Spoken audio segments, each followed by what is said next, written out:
안녕하세요.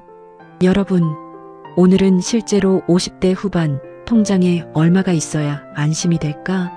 라는 주제로 여러분들과 이야기 나누어 보려 합니다.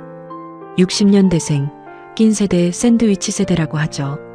그럼 60년대생, 샌드위치 세대가 살아가는 모습을 들여다보겠습니다. 50대 후반, 56세에서 60세. 통장에 현금이 얼마가 있어야 안심이 될까요? 남들은 얼마나 가지고 있을까요? 여러분, 지난밤에도 잠 못 이루셨습니까? 새벽 3시, 어둠 속에서 핸드폰 불빛만 켜고 은행 앱을 열어 통장 잔고를 확인하셨습니까? 어제 본 숫자, 그제 본 숫자와 똑같은데도 또 확인하고 또 확인하셨습니까? 그리고 가슴이 철렁 내려앉으셨습니까? 저는 1966년생입니다. 올해로 60을 바라봅니다. 환갑이 코앞입니다. 젊었을 때는 절대 몰랐습니다. 돈이 이렇게 무서운 줄, 돈이 이렇게 마음을 짓누르는 줄, 돈이 이렇게 밤잠을 설치게 만드는 줄, 40대에는 몰랐습니다. 50 초반에도 몰랐습니다. 그런데 50 중반을 넘어서니까 알게 됩니다. 60 가까이 되니까 뼈저리게 느껴집니다. 통장에 돈이 있어도 불안하고 없으면 더 불안하다는 걸, 억소리 나게 있어도 이게 얼마나 가겠어? 라는 생각이 들고 1000만 원밖에 없으면 이걸로 어떻게 살아? 라는 절망이 밀려온다는 걸. 그래서 오늘은 여러분께 솔직하게, 정말 솔직하게 묻고 싶습니다. 도대체 통장에 현금이 얼마가 있어야 안심이 될까요? 2억입니까? 3억입니까? 5억입니까? 아니면 그 이상입니까? 그리고 진짜 질문은 이겁니다. 그 돈이 있으면 정말로 안심이 될까요? 오늘 이 이야기는 여러분이 들어본 그 어떤 재테크 강의, 그 어떤 노후 설계 강연과도 다를 겁니다. 왜냐하면 저는 전문가가 아니기 때문입니다. 저는 여러분과 똑같은 평범한 사람입니다. 불안에 떨고 두려워하고 새벽마다 통장을 들여다보는 평범한 60 가까운 사람입니다. 그래서 더 솔직할 수 있습니다. 그래서 더 진실할 수 있습니다. 새벽 3시 통장을 들여다보는 진짜 이유. 새벽 3시. 이 시간에 깨는 사람들이 있습니다. 아마 여러분 중 절반 이상이 그럴 겁니다. 잠이 깨면 자동으로 손이 갑니다. 핸드폰을 짚습니다. 습관적으로 은행 앱을 엽니다. 통장 잔고를 확인합니다. 어제 본 숫자 그대로입니다. 당연합니다. 밤사이 돈이 들어올 리도 나갈 리도 없습니다. 그런데도 또 봅니다. 왜 그럴까요? 왜 자꾸 확인하게 될까요? 혹시 숫자가 바뀌었을까봐? 아닙니다. 그게 아닙니다. 우리는 확인하는 게 아닙니다. 우리는 확인을 통해 안심하려는 겁니다. 아직 이만큼은 있구나. 아직은 괜찮구나. 그렇게 스스로를 달래는 겁니다. 하지만 아시죠? 그 안심은 오래가지 않습니다. 아침이 되면 또 불안합니다. 점심때가 되면 또 확인합니다. 저녁이 되면 또 들여다봅니다. 왜 이렇게 됐을까요? 젊었을 때는 안 그랬습니다. 30살 때 기억나십니까? 통장에 돈이 얼마 있는지 신경도 안 썼습니다. 월급 날만 기다렸습니다. 월급 들어오면 쓰고 모자라면 카드 긁고 다음 달에 갚으면 그만이었습니다. 40살 때는 어땠습니까? 바빴습니다. 애들 키우느라, 집 마련하느라, 부모님 모시느라 정신이 없었습니다. 통장 잔고, 그런 거 볼 시간이 없었습니다. 들어오는 족족 나갔으니까요. 그런데 50 중반을 넘어서니까 달라집니다. 갑자기 무서워집니다. 월급이 끊길까봐, 건강이 나빠질까봐, 자식들한테 손 벌릴까봐, 세상에서 쓸모없는 사람이 될까봐. 그래서 통장을 봅니다. 새벽에도, 낮에도, 저녁에도, 화장실에서도. 제 친구 상식이는 이렇게 말했습니다. 야, 나 통장에 2천만 원 있어도 불안해 미치겠어. 3천만 원 있어도 불안해. 대체 얼마가 있어야 이 불안이 사라질까? 저는 그 친구 손을 꼭 잡아줬습니다. 말은 못했지만 저도 똑같거든요. 아니, 어쩌면 저는 더 심할지도 모릅니다. 또 다른 친구 정만이는 통장에 5천만 원이 있습니다. 적은 돈 아닙니다. 그런데 이 친구 매일 밤 술을 마십니다. 혼자 소주 한 병씩 마십니다. 제가 물었습니다. 야, 너 요즘 왜 그렇게 술을 마셔? 친구가 대답했습니다. 술 마셔야 잠이 와. 안 마시면 계산만 해. 한 달에 150만 원 쓰니까 1년이면 1,800만 원이고 그럼 3년도 못 버티잖아. 여러분, 이게 우리의 현실입니다. 우리는 지금 불안합니다. 깊고 어두운 불안 속에 빠져 있습니다. 은퇴라는 단어가 코앞에 왔습니다. 누군가는 벌써 은퇴했습니다. 정년을 채운 사람도 있고 정년을 채우지 못하고 밀려난 사람도 있습니다. 어떤 사람은 회사에서 명예퇴직이라는 그럴듯한 이름으로 쫓겨났습니다. 퇴직금 조금 더 준다고 위로금 준다고 해서 나왔는데 막상 나오니까 막막합니다. 재취업? 쉽지 않습니다. 이력서를 100군데 넣어도 연락 오는 데가 없습니다. 면접 보러 가면 나이가 어떻게 되세요? 라고 물어봅니다. 55이라고 하면 표정이 굳습니다. 60 가까이 됐다고 하면 아예 연락이 안 옵니다. 나이가 걸립니다. 경력이 걸립니다. 젊은 사람들이 원하는 급여의 절반만 받겠다고 해도 안 됩니다. 과분하세요 라는 공손한 거절을 받습니다. 그럼 이제 어떻게 살아야 합니까?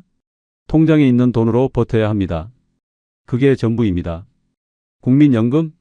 받아봤자 얼마 안 됩니다. 저는 한 달에 70만 원 나옵니다. 많이 받는 편이라고 들었습니다.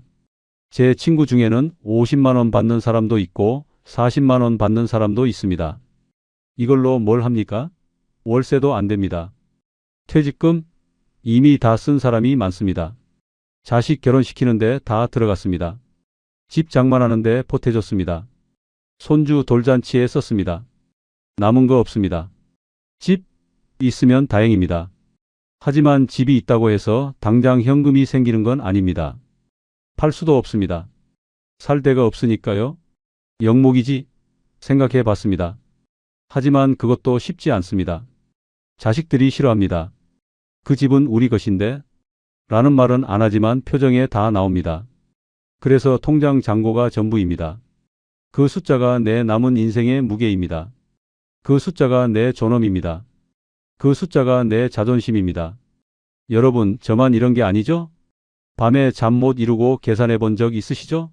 엑셀 켜놓고 표 만들어 본 적 있으시죠? 한 달에 150만 원 쓴다. 1년이면 1,800만 원이다. 10년이면 1억 8천만 원이다. 그럼 나는 지금 통장에 5천만 원이 있으니까 3년? 아니, 병원비 생각하면 2년 반? 이런 계산 해보셨죠? 그리고 나서 절망하셨죠? 과거에는 몰랐던 것들, 후회해도 소용없는 것들이 있습니다. 돌이켜보면 후회투성이입니다. 왜 그때 더 모으지 않았을까? 왜 그때 아껴 쓰지 않았을까? 왜 그때 재테크 공부를 안 했을까? 80년대, 90년대 기억나십니까? 그때 강남 아파트가 얼마였습니까? 몇 천만 원이었습니다. 지금은 20억, 30억 합니다. 그때 한 채만 사놨어도 지금 편했을 겁니다. 그때 알았더라면. 하지만 그때는 몰랐습니다. 그때는 그럴 여유가 없었습니다. 우리가 젊었을 때는 달랐습니다. 먹고 살기 바빴습니다. IMF 때 기억나십니까? 구조조정 당할까봐 전전긍긍했습니다. 명퇴 당한 사람들 보면서 나는 살아남아야 해라고 다짐했습니다. 애들 키우느라 정신없었습니다. 학원비, 과외비, 대학 등록금. 허리가 휘었습니다. 저는 자식이 둘입니다. 큰애 대학 보내고 작은애 대학 보내고 그 돈이 얼마였습니까? 1,000만 원도 아니고 2천만 원도 아니고 합치면 1억 가까이 들어갔습니다. 그때는 몰랐습니다. 내 노후까지 생각할 여유가 없었습니다. 나중에 생각하자. 일단 애들부터 키우자. 애들 잘 되면 나도 괜찮겠지. 그렇게 생각했습니다. 그게 부모의 도리라고 믿었습니다. 그게 사랑이라고 생각했습니다. 그런데 지금 돌아보니 어떻습니까? 자식들은 다 컸습니다. 결혼도 시켰습니다. 손주도 봤습니다. 하지만 정작 내 통장은 텅 비었습니다. 아니, 정확히 말하면 비지는 않았지만 턱없이 부족합니다. 자식들은 바쁩니다. 자기 살기 바쁩니다. 요즘 세상이 얼마나 각박합니까? 취직하기 힘들고 집 사기 힘들고 애 키우기 힘듭니다. 맞벌이에도 빠듯합니다. 큰애한테 물어봤습니다. 너 한 달에 얼마나 버니? 350만 원이요. 회사 15년 다닌 애가 350만 원입니다. 지출은 거의 다 나가요. 애 학원비에 100만 원, 집 대출 이자에 60만 원. 그 얘기 듣고 입 다물었습니다. 어떻게 부모 봉양을 기대하겠습니까? 작은 애도 마찬가지입니다. 결혼한 지 3년 됐는데 아직 전세 삽니다. 아빠, 지금 집 사려면 7억은 있어야 해요. 어떻게 모아요? 한숨 쉽니다. 그러니 부모한테 신경 쓸 여력이 없습니다. 그걸 우리가 이해해야 합니다. 서운해하면 안 됩니다. 섭섭해하면 안 됩니다.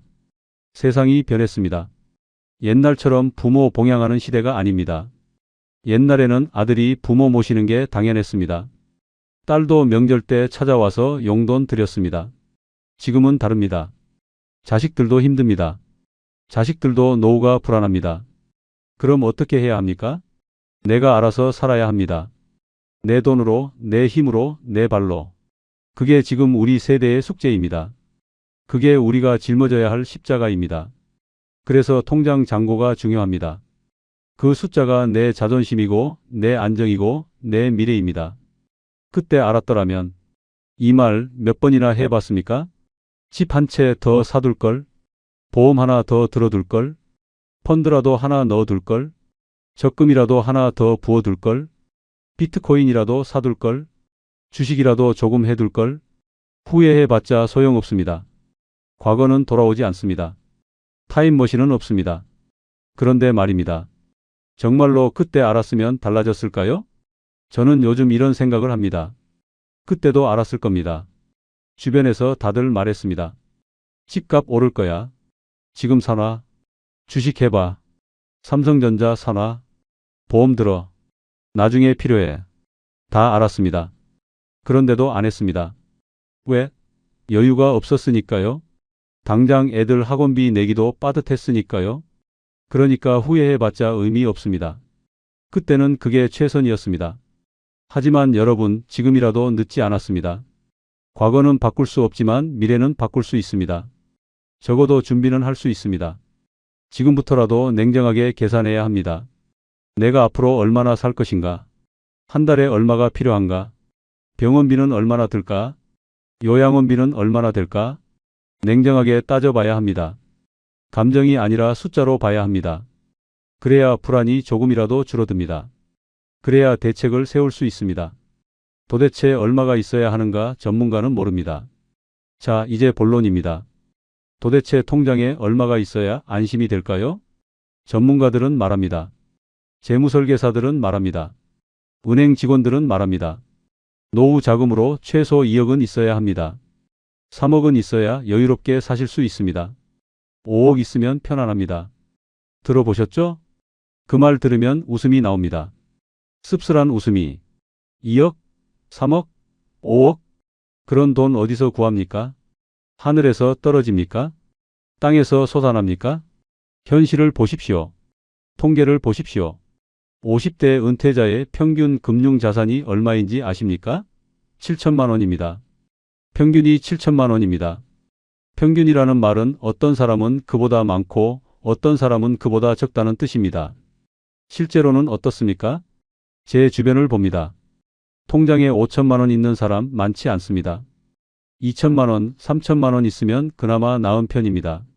1천만 원도 안 되는 사람도 많습니다. 야, 그럼 그 사람들은 어떻게 살아? 버팁니다. 아꼈습니다. 국민연금 나오는 날만 손꼽아 기다립니다. 자식한테 손 벌리고 싶지 않아서 이 악물고 버팁니다. 그게 현실입니다. 그게 우리의 진짜 모습입니다. 전문가들 말은 맞습니다. 이론적으로는 맞습니다. 2억 있으면 좋습니다. 3억 있으면 더 좋습니다. 5억 있으면 최고입니다. 하지만 그게 없다고 해서 인생이 끝나는 건 아닙니다. 그게 없다고 해서 죽는 건 아닙니다. 여기서 제가 말씀드리고 싶은 게 있습니다. 중요한 건 돈의 액수가 아닙니다. 중요한 건 쓰는 방식입니다. 마음가짐입니다. 통장에 5천만 원 있어도 불안해서 미칠 것 같은 사람이 있습니다. 매일 통장 보고 계산하고 잠 못 이루고 신경질 내고 우울해집니다. 반대로 2천만 원밖에 없어도 편안하게 사는 사람이 있습니다. 적은 돈이지만 계획적으로 쓰고 감사하며 살고 웃으며 삽니다. 차이가 뭘까요? 돈의 액수가 아닙니다. 마음입니다. 제 친구 이 아무개를 소개하겠습니다. 이 친구는 통장에 3천만 원이 있습니다. 적습니다. 전문가들이 들으면 그걸로 어떻게 살아요? 라고 할 겁니다. 하지만 이 친구는 평온합니다. 왜냐하면 계획이 있기 때문입니다. 나는 한 달에 100만 원씩 쓴다. 정확히는 95만 원 쓴다. 집은 있으니까 월세 걱정 없다. 국민연금 60만 원 나온다. 그럼 한 달에 35만 원씩 까먹는다. 1년이면 420만 원이다. 10년이면 4,200만 원이다. 그럼 나는 지금 돈으로 70까지는 버틴다. 70 넘으면 그때 가서 생각하자. 이렇게 계산이 서 있습니다. 또 다른 친구 최아무개는 통장에 7천만 원이 있습니다. 이 친구보다 2배 이상 많습니다. 하지만 이 친구는 불안합니다. 매일 불안합니다.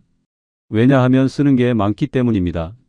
한 달에 200만 원은 써야 해. 밥도 제대로 먹어야지. 친구들도 만나야지. 손주들 용돈도 줘야지. 그럼 1년에 2,400만 원이야. 3년이면 다 없어져. 이 친구는 계산만 하면 가슴이 답답해집니다. 똑같은 돈도 어떻게 쓰느냐에 따라 달라집니다. 한 달에 100만 원으로 사는 사람이 있습니다. 한 달에 200만 원 쓰는 사람이 있습니다. 100만 원으로 사는 사람은 5천만 원이면 4년 이상 버팁니다.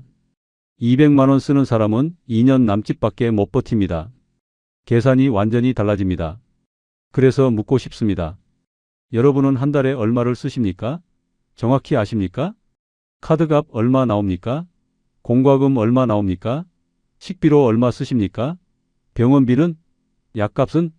교통비는? 통신비는? 경조사비는? 다 합치면 얼마입니까? 노트에 적어 보셨습니까? 계산기 두드려 보셨습니까? 적어 보면 놀랍니다. 생각보다 많이 씁니다. 나는 안 쓰는데? 라고 생각했는데 다 모으면 어마어마합니다. 여기 계산해 볼까요?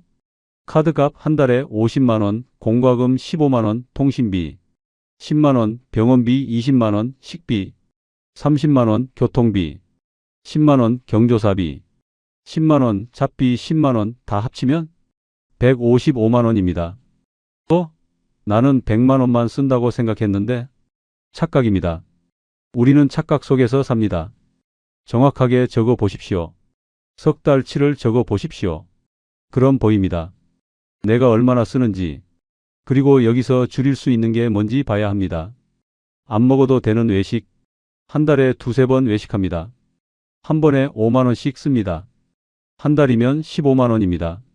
이걸 한 번으로 줄이면 10만 원 절약됩니다. 안 사도 되는 물건. 홈쇼핑 보다가 충동 구매합니다.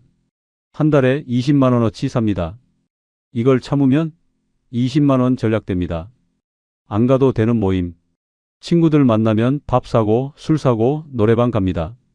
한 번에 10만 원씩 씁니다. 한 달에 3번 만나면 30만 원입니다. 이걸 2번으로 줄이면 10만 원 절약됩니다. 이렇게 하나씩 정리하면 한 달에 40만 원 줄어듭니다. 1년이면 480만 원입니다. 10년이면 4,800만 원입니다. 어마어마한 돈입니다. 서운합니까? 쓸쓸합니까? 이렇게까지 아껴야 하나? 라는 생각 듭니다. 저도 그렇습니다. 친구들 만나면 밥 사고 싶습니다. 큰맘 먹고 고깃집 가고 싶습니다. 손주 보면 10만 원이라도 쥐어주고 싶습니다. 자식들한테 반찬이라도 해주고 싶습니다. 하지만 지금은 참아야 합니다. 왜냐하면 내가 쓰러지면 더 큰 짐이 되기 때문입니다. 내가 돈 없어서 자식들한테 손 벌리면 그게 더 슬프기 때문입니다. 그러니까 지금은 나를 지켜야 합니다. 내 통장을 지켜야 합니다. 이건 인색한 게 아닙니다. 이건 현명한 겁니다. 이건 생존입니다. 불안은 숫자가 아니라 마음에서 옵니다. 이상한 일입니다. 통장에 돈이 많아도 불안한 사람이 있습니다. 1억 있어도 이게 얼마나 가겠어? 라고 말합니다. 2억 있어도 병원비 한번 크게 들면 끝이야 라고 걱정합니다. 반대로 적어도 평온한 사람이 있습니다. 3천만 원밖에 없는데 아직은 괜찮아 라고 말합니다. 차이가 뭘까요? 돈의 액수가 아닙니다. 마음입니다. 마음이 가난하면 아무리 돈이 많아도 불안합니다. 마음이 넉넉하면 적어도 버틸 수 있습니다. 여러분, 우리가 진짜로 뭘 두려워합니까? 돈이 없어지는 게 두렵습니까? 아닙니다. 그게 아닙니다. 돈이 없어져서 초라해질까봐 두렵습니다. 돈이 없어져서 자식들한테 짐이 될까봐 두렵습니다. 돈이 없어져서 세상에서 외면당할까봐 두렵습니다. 돈이 없어져서 병원에도 못 갈까봐 두렵습니다. 결국 불안의 뿌리는 돈이 아닙니다. 관계입니다. 자존심입니다. 외로움입니다. 존엄입니다. 통장 잔고를 아무리 들여다봐도 이 불안은 해결 안 됩니다. 숫자만 확인한다고 마음이 편해지지 않습니다. 제 친구 정아무개 이야기를 해드리겠습니다. 이 친구는 통장에 2억이 있었습니다. 적은 돈 아닙니다. 전문가들이 말하는 최소한의 노후 자금이 있었습니다. 그런데 이 친구 행복하지 않았습니다. 매일 불안했습니다. 이게 얼마나 가겠어? 물가는 계속 오르는데? 병원비는 계속 올라가는데? 10년 후면 이 돈의 가치가 반으로 떨어지겠지. 그러다가 병이 났습니다. 우울증이었습니다. 병원에 갔더니 의사가 말했습니다. 돈 걱정 때문에 오신 거죠? 근데 2억 있으시잖아요. 뭐가 문제세요? 친구가 대답했습니다. 그게 문제인가요? 이게 다 없어지면 어떡해요? 의사가 한숨 쉬며 말했습니다. 당신 문제는 돈이 아니에요. 마음이에요. 그 말 듣고 친구가 깨달았습니다. 불안은 통장 잔고에서 오는 게 아니라는 걸. 불안은 마음에서 온다는 걸. 그럼 어떻게 해야 합니까? 마음을 다스려야 합니다. 나는 지금 이대로도 괜찮다. 이 말을 자꾸 해야 합니다. 거울 보면서 말해야 합니다. 아침에 일어나서 말해야 합니다. 60 가까이 살았습니다. 많은 걸 경험했습니다. 전쟁은 안 겪었지만 IMF는 겪었습니다. 가난한 시절도 있었고 그나마 나은 시절도 있었습니다. 자식 다 키웠습니다. 대학까지 보냈습니다. 결혼도 시켰습니다. 손주도 봤습니다. 빚 없이 살았습니다. 큰 사고 없이 건강합니다. 아직 걸을 수 있고 밥 먹을 수 있고 생각할 수 있습니다. 그것만으로도 감사한 일입니다. 돈 많은 사람 부럽습니까? 부러워도 됩니다. 부러운 게 인간입니다. 하지만 부러워한다고 내가 그렇게 되지는 않습니다. 부러워한다고 내 통장에 돈이 생기지 않습니다. 내 삶은 내 삶입니다. 남과 비교하지 마십시오. 통장에 1억 있는 사람은 10억 있는 사람 부러워합니다. 10억 있는 사람은 100억 있는 사람 부러워합니다. 100억 있는 사람은 1000억 있는 사람 부러워합니다. 끝이 없습니다. 비교의 지옥에는 끝이 없습니다. 중요한 건 내가 지금 가진 것으로 어떻게 평안하게 사느냐입니다. 어떻게 감사하며 사느냐입니다. 저도 이걸 깨닫는데 오래 걸렸습니다. 작년까지만 해도 저는 불안했습니다. 통장에 6천만 원이 있었는데도 불안했습니다. 매일 밤 잠 못 이루고 계산했습니다. 그러다가 어느 날 깨달았습니다. 제가 암에 걸렸습니다. 초기였습니다. 수술하면 완치된다고 했습니다.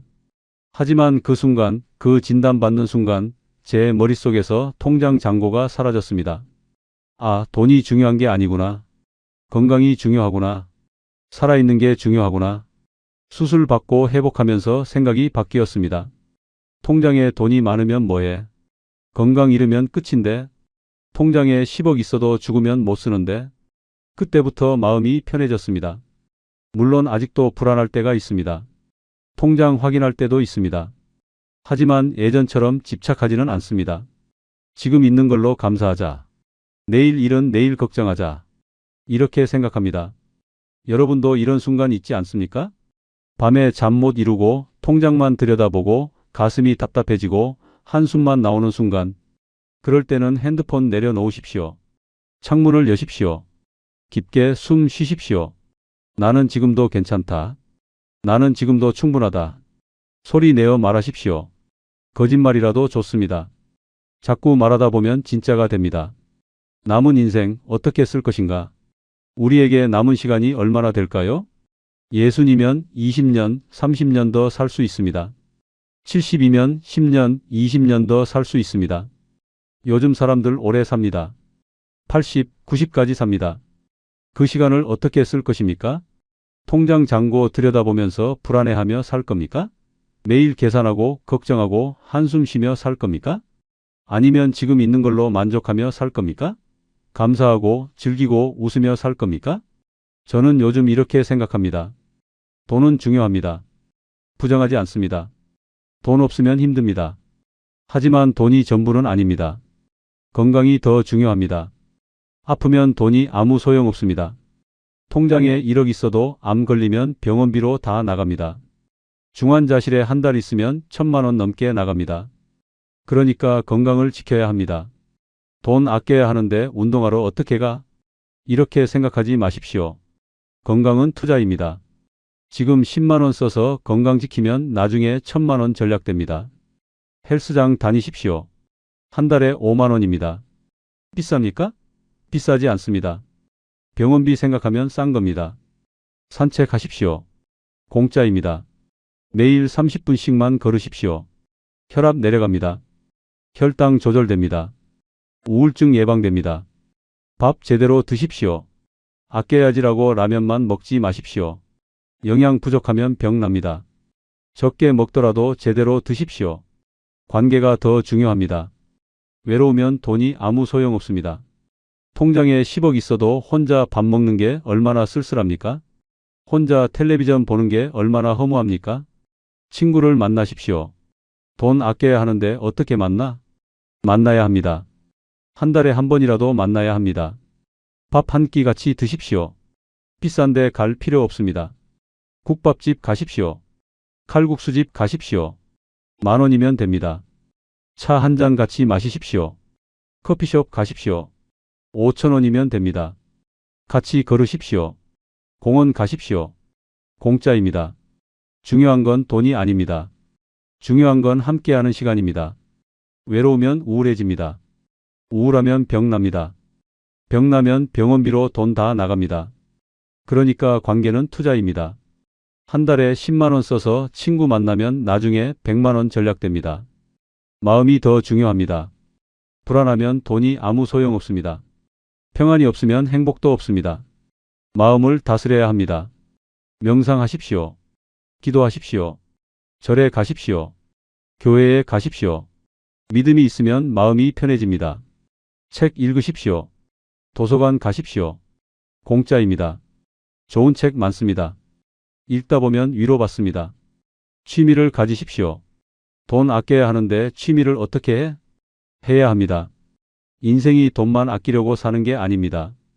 그림 그리십시오. 도화지 몇 장이면 됩니다. 색연필 한 세트 10,000원입니다. 노래 부르십시오. 유튜브 켜고 따라 부르십시오. 공짜입니다. 글 쓰십시오. 일기 쓰십시오. 공책 한 권이면 됩니다. 쓰다 보면 마음이 정리됩니다. 요리하십시오. 새로운 음식 만들어 보십시오. 재료비 조금 들지만 즐겁습니다. 그래서 이제는 균형을 맞춰야 합니다. 돈도 관리하되 건강도 챙기고 사람도 만나고 마음도 다스려야 합니다. 제가 요즘 하는 방식을 말씀드리겠습니다. 한 달 예산을 정했습니다. 130만 원입니다. 기본 생활비 70만 원, 여기에는 공과금, 식비, 통신비, 교통비가 들어갑니다. 건강비 20만 원, 헬스 장비, 영양제, 병원비입니다. 관계비 20만 원, 친구 만나는 비용 경조사비입니다. 취미비 10만 원, 책 사고 영화 보고 취미 생활합니다. 예비비 10만 원, 예상치 못한 지출에 씁니다. 이렇게 나누니까 마음이 편합니다. 계획이 있으니까 불안이 줄어듭니다. 물론 어떤 달은 넘칩니다. 병원 가면 넘칩니다. 경조사 많으면 넘칩니다. 그럴 때는 다음 달에 줄입니다. 중요한 건 큰 틀을 지키는 겁니다. 돈을 아끼는 것도 중요하지만 쓸 때는 써야 합니다. 인생이 돈 모으려고 사는 게 아닙니다. 돈은 쓰려고 모으는 겁니다. 물론 함부로 쓰라는 게 아닙니다. 계획 있게 쓰라는 겁니다. 의미 있게 쓰라는 겁니다. 여러분, 통장에 돈 많이 남기고 죽으면 뭐합니까? 자식들 좋은 일 시키는 겁니까? 그것도 좋습니다. 하지만 내가 못 누리고 죽으면 억울하지 않습니까? 제 친구 중에 한 명이 작년에 죽었습니다. 심장마비였습니다. 이 친구는 평생 아꼈습니다. 돈을 모았습니다. 통장에 2억 넘게 있었습니다. 하지만 여행 한번 제대로 안 갔습니다. 나중에 가자고 했습니다. 취미도 없었습니다. 돈 아까워라고 했습니다. 친구도 안 만났습니다. 밥값 아까워라고 했습니다. 그러다가 갑자기 죽었습니다. 장례식장에서 그 친구 자식들이 말했습니다. 아버지는 평생 자기를 위해서는 한 푼도 안 쓰셨어요. 우리한테만 쓰셨어요. 근데 정작 우리는 아버지가 행복한 모습을 본 적이 없어요. 그 말 듣고 눈물이 났습니다. 여러분, 이렇게 살지 마십시오. 적당히 남기고 적당히 쓰고 적당히 즐기십시오. 그게 현명한 노년입니다. 그게 행복한 노년입니다. 외롭지만 괜찮습니다. 솔직하게 말씀드립니다.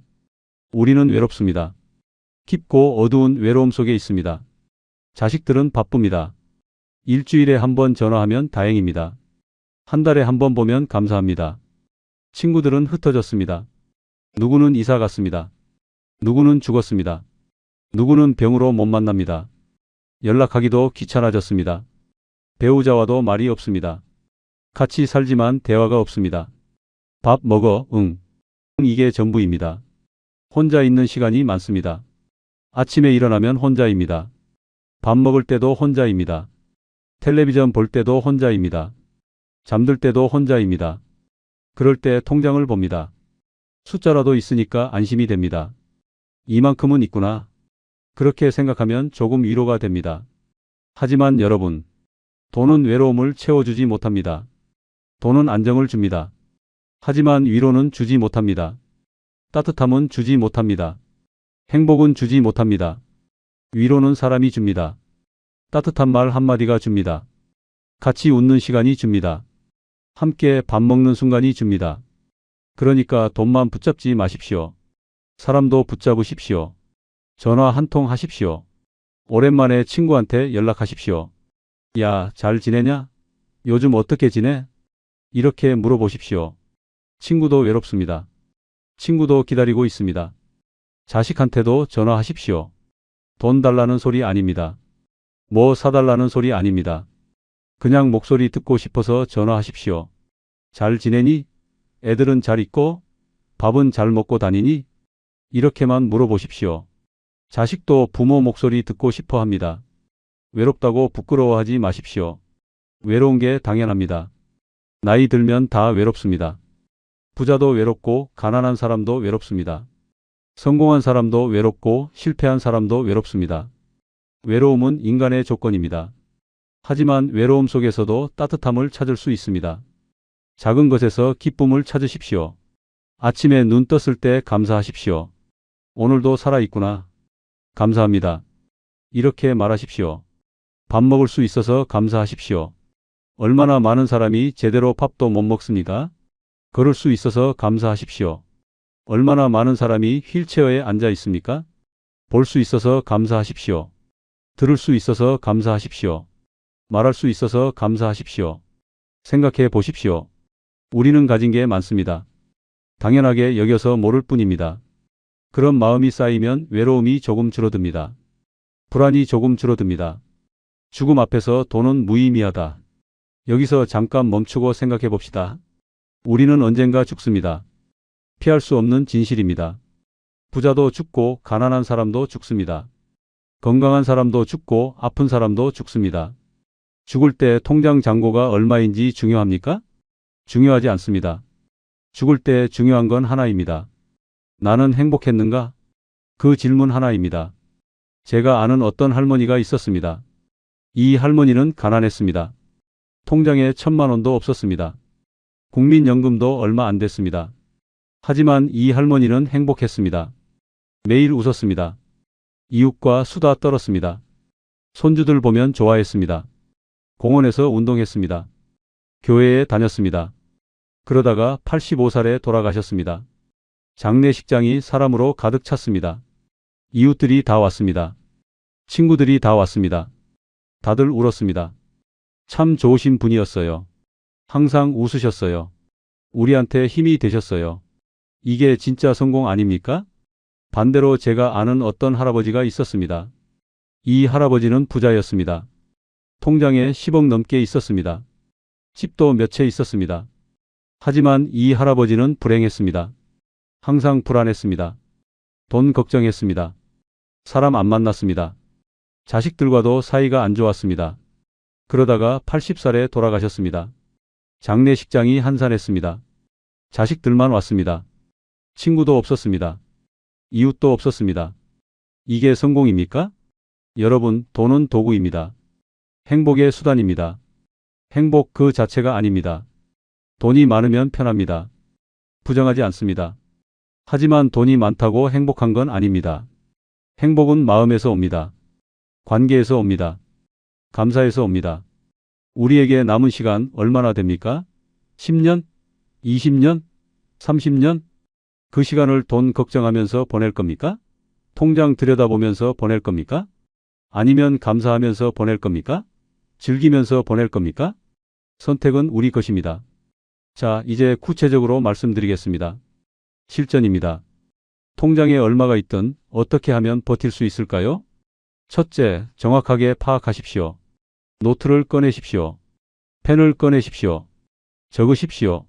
내 자산이 얼마인지, 통장에 얼마, 예금에 얼마, 적금에 얼마, 주식에 얼마, 부동산 가치가 얼마, 다 적으십시오.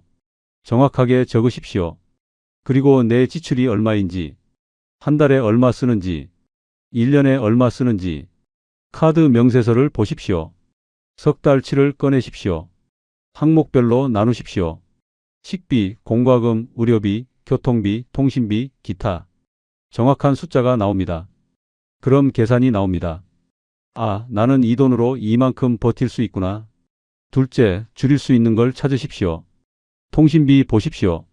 핸드폰 요금이 얼마입니까? 8만 원 나옵니까? 필요 없습니다. 알뜰폰으로 바꾸십시오. 3만 원이면 됩니다. 한 달에 5만 원 절약됩니다. 케이블 텔레비전 보십시오. 한 달에 2만 원 나옵니까? 끊으십시오. 유튜브로 보십시오. 공짜입니다. 보험 보십시오. 필요 없는 보험 많습니다. 중복되는 보험 있습니다. 정리하십시오. 한 달에 10만 원 줄어듭니다. 외식 줄이십시오. 한 달에 4번 하던 걸 2번으로 줄이십시오. 10만 원 절약됩니다. 이렇게 하나씩 정리하면 한 달에 30만 원, 40만 원 줄어듭니다. 셋째, 수입을 늘리십시오. 이 나이에 무슨 수입? 있습니다. 찾아보면 있습니다. 아파트 경비 일 하십시오. 한 달에 200만 원 받습니다. 힘들지만 할 만합니다. 주차 관리 일 하십시오. 한 달에 150만 원 받습니다. 편의점 야간 알바 하십시오. 한 달에 100만 원 벌 수 있습니다. 그런 일은 싫어. 창피해. 창피할 게 뭐 있습니까? 일하는 게 자랑입니다. 돈 버는 게 떳떳합니다. 자식한테 손 벌리는 게 창피합니다. 일해서 버는 건 당당합니다. 또 다른 방법도 있습니다. 집에 빈 방 있습니까? 월세 놓으십시오. 한 달에 40만 원, 50만 원 받을 수 있습니다. 차 있습니까? 카쉐어링 하십시오. 한 달에 30만 원 벌 수 있습니다. 재능 있습니까? 과외 하십시오. 영어 가르치십시오. 수학 가르치십시오. 한 달에 50만 원 벌 수 있습니다. 넷째, 건강에 투자하십시오. 이게 제일 중요합니다. 건강 잃으면 끝입니다. 운동하십시오. 매일 30분씩 걸으십시오. 공짜입니다. 헬스장 다니십시오. 한 달에 5만 원입니다. 아깝지 않습니다. 밥 제대로 드십시오. 영양제 드십시오. 건강검진 받으십시오. 지금 10만 원 써서 건강 지키면 나중에 1000만 원 절약됩니다. 다섯째, 정부 지원 받으십시오. 많은 사람이 모릅니다. 받을 수 있는데 안 받습니다. 기초연금 신청하셨습니까? 65 넘으면 받을 수 있습니다. 한 달에 30만 원 넘게 받습니다. 의료비 지원 있습니다. 저소득층이면 받을 수 있습니다. 동사무소 가서 물어보십시오. 전기료 할인, 가스료 할인, 수도료 할인 다 있습니다. 신청하십시오. 주거급여도 있습니다. 월세 사시면 받을 수 있습니다. 나는 자존심이 있어서 자존심으로 밥 먹습니다. 당당히 받으십시오. 우리가 낸 세금입니다. 진짜 부자는 마음이 부자인 사람입니다. 여기서 제가 만난 한 분을 소개하겠습니다. 박할아버지라고 부르겠습니다. 올해 72입니다. 이분은 통장에 2천만 원이 있습니다. 전문가들이 들으면 기절할 돈입니다. 그걸로 어떻게 살아요? 하지만 이분은 행복합니다. 제가 물었습니다. 어르신, 돈이 적은데 어떻게 편안하세요? 할아버지가 웃으며 대답했습니다. 젊은이, 나는 필요한 게 별로 없어. 집은 있어. 내 집이야. 월세 걱정 없어. 밥은 집에서 해 먹어. 한 끼에 3천 원이면 돼. 옷은 있는 거 입어. 새로 살 필요 없어. 친구들 만나서 공원에서 걸어. 돈 안 들어. 도서관 가서 책 봐. 공짜야. 교회 가서 봉사해. 기쁘더라고. 그럼 한 달에 얼마나 쓰세요? 70만 원? 80만 원? 그 정도? 국민연금은요? 55만 원 나와. 그럼 한 달에 20만 원, 30만 원 까먹지. 1년에 300만 원? 그럼 내 돈으로 7년은 버텨. 77살까지. 그때 가서 생각하면 돼. 걱정 안 되세요? 왜 걱정해? 오늘 밥 먹었어. 오늘 잠잘 때 있어. 오늘 걸을 수 있어. 그럼 오늘은 행복한 거야. 내일 일은 내일 걱정하면 돼. 그 말 듣고 깨달았습니다. 진짜 부자는 돈이 많은 사람이 아니라 만족할 줄 아는 사람이라는 걸. 또 다른 분을 소개하겠습니다. 김할머니라고 부르겠습니다. 이분은 통장에 6천만 원이 있습니다. 적지 않은 돈입니다. 하지만 이분은 불안합니다. 제가 물었습니다. 할머니, 돈도 있으신데 왜 불안하세요? 할머니가 한숨 쉬며 대답했습니다. 이게 어디 돈이야? 병원 한번 크게 가면 다 없어져. 요양원 가면 한 달에 200만 원씩 나간다더라. 그럼 3년이야. 3년 후에는 어떻게? 자식들한테 짐 되는 거야. 건강하시잖아요. 지금은 건강해도 언제 아플지 몰라. 친구 하나는 암 걸렸어. 친구 하나는 치매 왔어. 나도 그럴 수 있어. 그럼 지금은 괜찮으시잖아요. 지금을 즐기시면 안 돼요? 무슨 소리야? 지금 쓰면 나중에 없잖아. 이분은 돈이 있어도 한 푼도 안 씁니다. 외식 안 합니다. 친구 안 만납니다. 여행 안 갑니다. 취미도 없습니다. 그냥 집에서 텔레비전만 봅니다. 통장만 확인합니다. 이게 행복입니까? 두 분 중에 누가 진짜 부자입니까? 2천만 원 있는 박 할아버지입니까? 6천만 원 있는 김 할머니입니까? 저는 박 할아버지가 부자라고 생각합니다. 돈은 적지만 마음이 부자입니다. 감사할 줄 압니다. 만족할 줄 압니다. 행복할 줄 압니다. 여러분은 어느 쪽입니까? 돈이 많아도 불안한 쪽입니까? 돈이 적어도 평안한 쪽입니까? 선택은 여러분 것입니다. 많은 사람이 이렇게 생각합니다. 자식들한테 뭐라도 남겨줘야지. 집이라도 돈이라도. 물론 좋습니다. 남겨줄 수 있으면 남겨주십시오. 하지만 그게 전부입니까? 제가 물어봤습니다. 제 큰애한테 물어봤습니다. 너 나한테 뭘 바라니? 집? 돈? 큰애가 대답했습니다. 아빠, 저는 아빠가 건강하셨으면 좋겠어요. 아빠가 행복하셨으면 좋겠어요. 돈은 제가 벌면 돼요. 집도 제가 마련하면 돼요. 근데 아빠가 아프시면 저 힘들어요. 아빠가 불행하시면 저도 마음 아파요. 그 말 듣고 깨달았습니다. 자식들이 진짜 바라는 건 돈이 아니라는 걸, 부모가 건강하고 행복한 모습이라는 걸 생각해 보십시오. 통장에 1억 남겨주고 죽는 부모와 5천만 원 남겨주지만 행복하게 살다가 죽는 부모. 자식들은 어느 쪽을 원할까요? 후자입니다. 당연히 후자입니다. 자식들은 돈보다 추억을 원합니다. 부모가 웃는 모습을 원합니다. 부모가 즐겁게 사는 모습을 원합니다. 그게 진짜 유산입니다. 우리 아버지는 마지막까지 행복하셨어. 우리 어머니는 마지막까지 웃으셨어. 이게 자식들한테 남겨줄 최고의 유산입니다. 그러니까 지금 쓰십시오. 즐기십시오. 행복하십시오. 물론 자식들한테 폐 끼치라는 게 아닙니다. 최대한 내 힘으로 살되 너무 아끼지는 말라는 겁니다. 적당히 쓰고 적당히 즐기고 적당히 남기십시오. 그게 균형입니다. 잠깐 멈추고 돌아봅시다. 우리 세대가 뭘 겪었습니까? 1966년생이면 6.25 전쟁 후에 태어났습니다. 가난한 시절에 태어났습니다. 어렸을 때 기억나십니까? 보리밥 먹었습니다. 고구마 먹었습니다. 라면이 최고 음식이었습니다. 학교 다닐 때 기억나십니까? 교복 물려 입었습니다. 책 물려받았습니다. 공책 한 권이 아까웠습니다. 그래도 열심히 살았습니다. 공부했습니다. 일했습니다. 80년대, 90년대 기억나십니까? 경제가 좋아졌습니다. 월급이 올랐습니다. 이제 잘 살 수 있겠다 생각했습니다. 그런데 IMF가 왔습니다. 1997년. 기억나십니까? 하루아침에 회사가 무너졌습니다. 명퇴당했습니다. 실업자 됐습니다.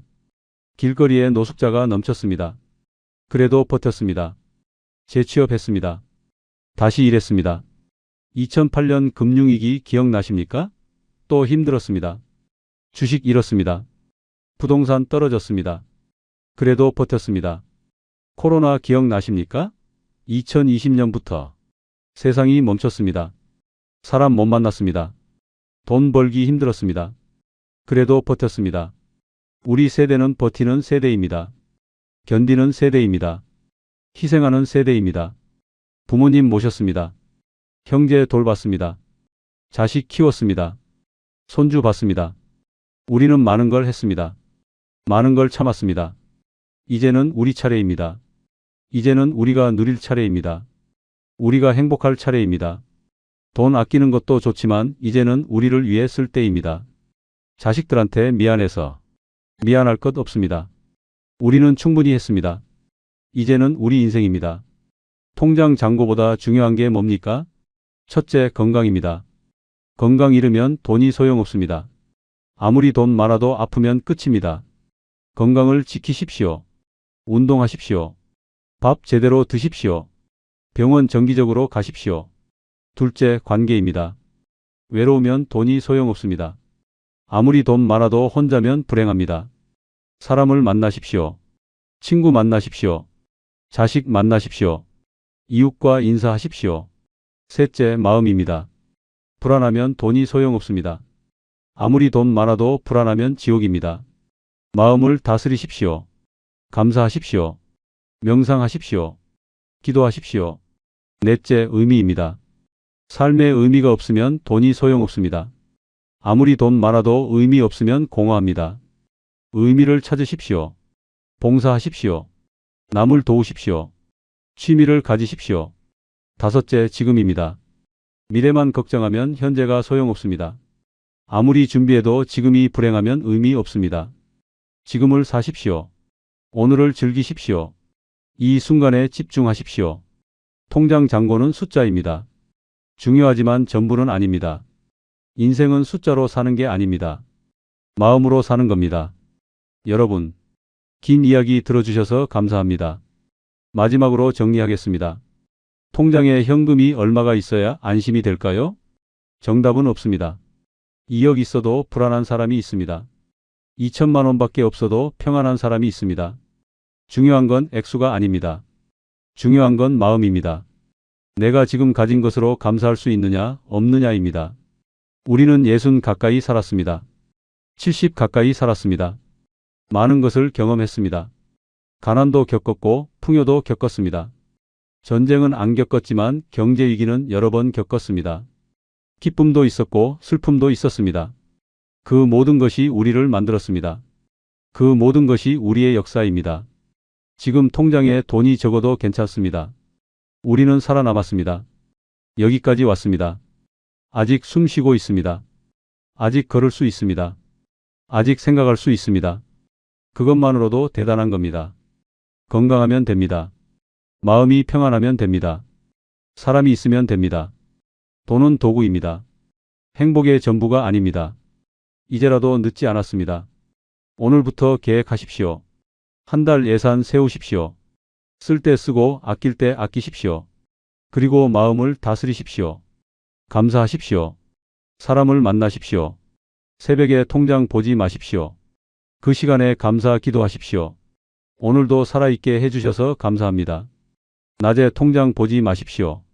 그 시간에 산책하십시오. 햇빛 쬐십시오. 친구한테 전화하십시오. 저녁에 통장 보지 마십시오. 그 시간에 책 읽으십시오. 음악 들으십시오. 가족과 대화하십시오. 그러면 불안이 줄어듭니다. 통장 잔고가 적어도 인생은 풍성해집니다. 여러분, 우리에게 아직 시간이 있습니다. 60이면 20년, 30년 더 살 수 있습니다. 70이면 10년, 20년 더 살 수 있습니다. 그 시간을 불안 속에서 살지 마십시오. 평안 속에서 사십시오. 돈 걱정 속에서 살지 마십시오. 감사 속에서 사십시오. 통장 잔고 확인하는 시간에 사람을 만나십시오. 하늘을 보십시오. 꽃을 보십시오. 새 소리를 들으십시오. 그게 우리가 누릴 수 있는 진짜 풍요입니다. 그게 우리가 가질 수 있는 진짜 부입니다. 마지막으로 한 가지만 더 말씀드리겠습니다. 제가 요즘 매일 하는 말이 있습니다. 나는 충분하다. 나는 괜찮다. 나는 행복하다. 거울 보면서 말합니다. 아침에 일어나서 말합니다. 잠들기 전에 말합니다. 처음에는 거짓말 같았습니다. 무슨 소리야? 돈도 없는데? 미래도 불안한데? 하지만 자꾸 말하다 보니 진짜가 됩니다. 마음이 정말로 편해집니다. 여러분도 해보십시오. 나는 충분하다. 소리 내어 말하십시오. 매일 말하십시오. 그러면 통장 잔고가 얼마든 괜찮아집니다. 마음이 풍요로워집니다. 오늘 이 이야기가 여러분의 마음에 작은 위로가 되었기를 바랍니다. 통장에 돈이 많든 적든 우리 모두 행복할 자격이 있습니다. 우리 모두 평안할 권리가 있습니다. 새벽에 잠 깨면 통장 보지 마시고 창문을 여십시오. 별을 보십시오. 달을 보십시오. 나는 아직 살아있다. 감사하다. 이렇게 말하십시오. 그게 진짜 부자로 사는 길입니다. 여러분, 우리 함께 행복합시다. 돈에 얽매이지 말고 마음의 자유를 누립시다. 남은 인생 불안 속에서 살지 마십시오. 평안 속에서 사십시오. 그게 우리가 누릴 수 있는 진짜 풍요입니다. 오늘도 여러분을 응원합니다. 감사합니다.